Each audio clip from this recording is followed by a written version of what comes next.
From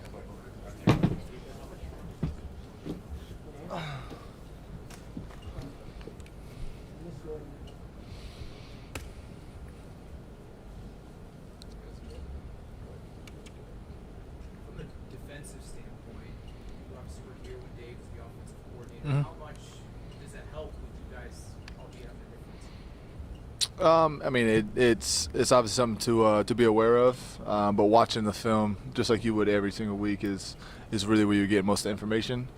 But we know what type of play caller Dave's is, and it'll be interesting to see, early in the game how he's calling the game.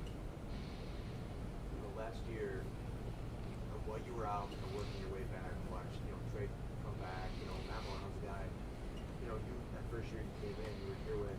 What's it like, where you're sitting, knowing that you went through last year in the spot, and now see those two guys have to miss out on this? It's just unfortunate. I feel bad, obviously, for both of them. Trey being last week and Lano going through it this week, and we all understand it's part of the game of football. We've been playing it for a long time, and we've seen injuries left and right throughout our whole entire careers, but it doesn't defeat the purpose that it sucks when it happens. Especially two guys that very, very, very, very big part of our team and of our defense, and just back-to-back weeks. It's unfortunate, sad to see, but at the end of the day, you got to keep rolling. You look at the AJ Klein getting signed back to the active roster. Tyrell Dodson has a huge performance last week in the league. What can you say about that group? It's a lot of guys that have just kind of been around that are now going to be asked to replace that. Yeah, I mean, they've had some playing time in the past, and even early on in training camp, stuff like that, just being asked to go out there and perform, make calls, and do all that type of stuff. So, we've always talked around here, next man up. I'm sure you guys are probably tired of hearing that, but it's the truth. Whenever someone goes down, it's next man up, and it's time to put that work in, watch a lot of film. They have guys like Poe and I, and to be able to bounce questions off of and watch film together. And, it's no excuse going out there on Sunday. You got to go out there and make plays.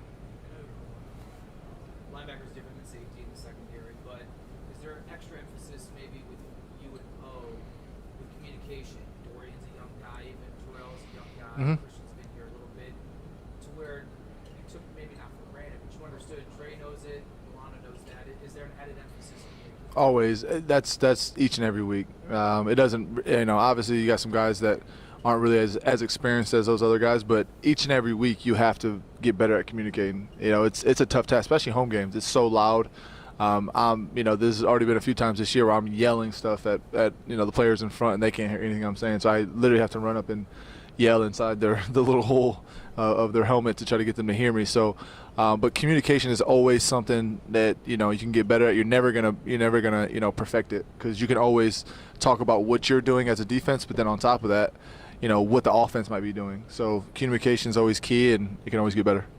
Daniel Jones' status is kind of up in the air this week. Does that change the preparation at all? We're going to watch film as if he's playing, and we'll prepare accordingly. And I know Tyrod's the backup, also another guy that's we've been with in the past, and he can get it done also. So we're just going to watch film, whatever plays are on the screen. We're going to prepare for those players. Micah, every game's tactically speaking like a chess match, but the familiarity with Daboll in there, and you know him, he knows you. Does that change the dynamic at all through the course of the game, do you think? Either way.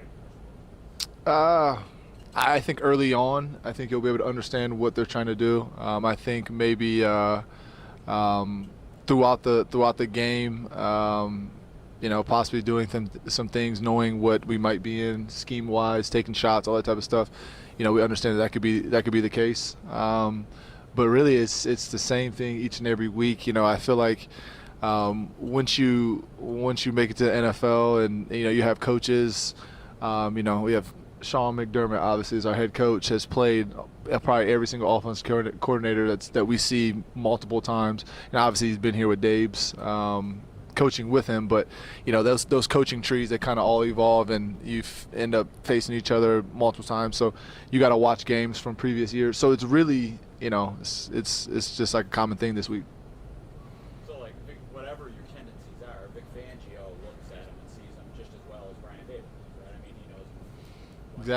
Exactly. And obviously, Dave's knows a little more personal.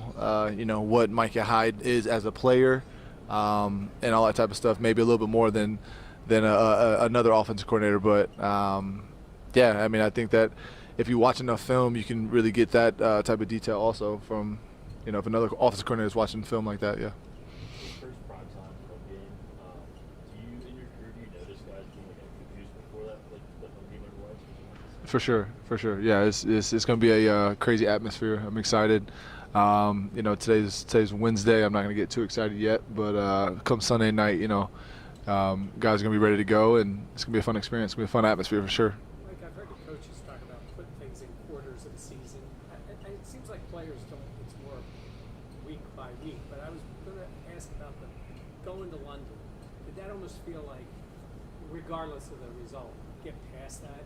It's such a different week. So happy that's over. It was a fun opportunity. My first time going over there and playing in my 11 years. Never did it. I'm cool with never doing it again. Like I said, it was a fun experience though. And yeah, that game's in the past. We're happy about that, but now it's week to week for sure. Why the kind of the anti or don't want to do it again? It's just there's a lot going into it. You guys know we're all about our routines and stuff like that. We like to have a little schedule throughout the week, and for us traveling on Thursday night, getting there super early, hardly any sleep, having to stay up the whole day. It just kind of threw us out of the rhythm. Not an excuse by any means. Other teams have obviously went through that too, but it just threw us off a little bit for our routine, and I'm not eager to ever do that again.